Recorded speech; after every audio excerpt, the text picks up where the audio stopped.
नायब लारी खान जी, यहाँ पर विजय उपाध्याय जी कह रहे हैं कि कांटे की टक्कर देखने को मिलेगी, यहाँ पर एक अच्छी लड़ाई देखने को मिलेगी। लेकिन आलोक वर्मा कह रहे हैं कि आपने उनको अगर मैनपुरी और खतौली याद दिलाया तो वो रामपुर और आजमगढ़ आपको याद दिला रहे हैं।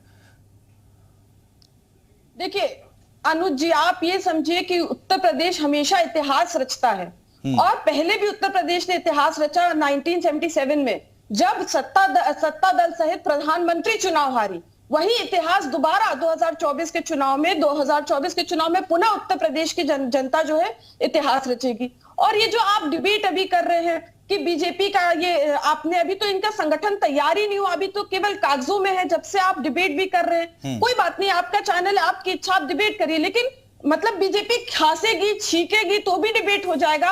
अरे मुद्दों पर डिबेट होना ज्यादा जरूरी है। अब देखिए ना, इन्होंने कहा था कि त्योहारों पर मुफ्त सिलेंडर देंगे, वही होली से पहले जो है 50 रुपए दाम सिलेंडर का बढ़ा दिया। 1150 लगभग 1150 का सिलेंडर हो गया। वही 2014 से पहले जो है सिलेंडर का दाम 400 था और 140 सब्सिडी मिलती थी, मतलब 260 का सिलेंडर पड़ता था। दूध का दाम बढ़ गया, बिजली का दाम बढ़ने जा रहा है, ट्रांसपोर्टेशन का दाम बढ़ा हुआ है, बसों का किराया बढ़ रहा है। और तो और सबसे इंपॉर्टेंट बात तो यह है कि अभी 2 दिन पहले बरेली के एक सरस्वती विद्या मंदिर स्कूल है, या वहां पर एक 9वीं की छात्रा ने आत्महत्या कर ली। क्यों आत्महत्या की? क्योंकि उसके माँ बाप फीस नहीं दे पाए परीक्षा में। 24 के चुनाव में आप ये सब मुद्दे लेकर जाएंगी ग्राउंड पर जनता के बीच में, या फिर जाति को लेकर जाएंगी, या फिर रामचरितमानस को लेकर जाएंगी? देखिए मैं आपको इंपॉर्टेंट बात बता रही हूँ। ये जो सरस्वती विद्या मंदिर है, बच्ची जो है डिप्रेशन में आ गई, उसने आत्महत्या कर लिया। आप मुद्दे उठाइए, बिल्कुल उठाइए। स्कूल किसका है? ये बीजेपी आरएसएस का स्कूल है। ठीक है, सवाल उठाइए आप। आरएसएस का स्कूल है। मैं तो आपसे बस इतना पूछ रहा हूँ कि 24 के चुनाव में जनता के बीच में मुद्दे क्या रहेंगे आप लोगों के? ये सारे मुद्दे रहेंगे, या फिर जाति रहेगी, या फिर रामचरितमानस रहेगा?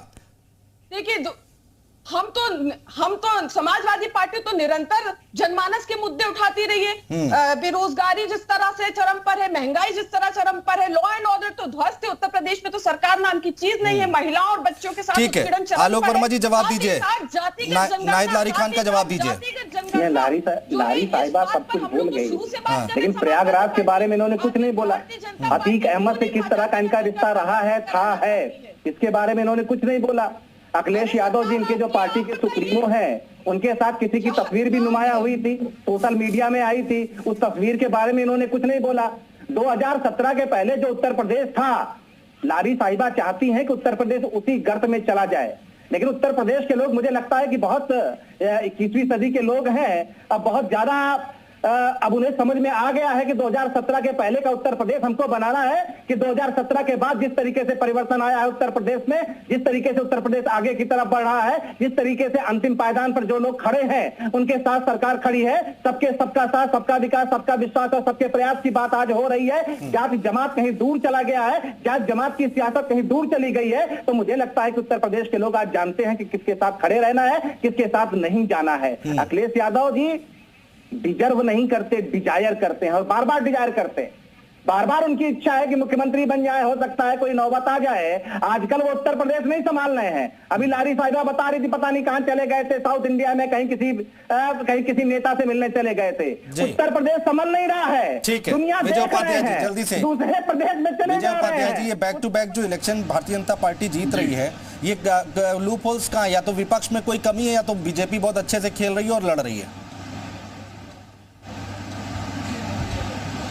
देखिए, बीजेपी अपने संगठन को लेकर बहुत सजग रहती है, कार्यकर्ताओं को जोड़ने की कोशिश करती है, और इन्होंने अपना जो संगठन है बहुत मजबूत बना रखा है, और संगठन के आधार पर ही बीजेपी चुनाव लड़ रही है, इसलिए चुनाव जीत रही है। उम्मीदवार ये किसी को भी उतार देते हैं, संगठन मेहनत करता है और चुनाव जीत लेते हैं। इनके बूथ तक, सिर्फ बूथ तक नहीं बल्कि मतदाता सूची के पन्ने तक इनके कार्यकर्ता हैं, जिसको बीजेपी पन्ना प्रमुख कहती है। बाकी राजनीतिक दल दावा करते हैं संगठन का, लेकिन संगठन का काम उनका उस तरीके से दिखाई नहीं देता चुनाव के समय में। अगर संगठन मजबूत कर लें सभी पार्टियां, तो मुझे लगता है कि शायद ज़्यादा टफ फाइट होगी। अभी तो एंटी इनकम्बेंसी और प्रो बीजेपी एंटी बीजेपी का जो माहौल है, उसके आधार पर चुनाव हो रहे हैं उत्तर प्रदेश में। विधानसभा चुनाव में बहुत ही अच्छा परफॉर्मेंस रहा समाजवादी पार्टी का, इसमें दो राय नहीं है। लेकिन बीजेपी का परफॉर्मेंस थोड़ा ज़्यादा अच्छा हो गया, इसलिए उनकी सीटें ज़्यादा बड़ी आ गई और दोबारा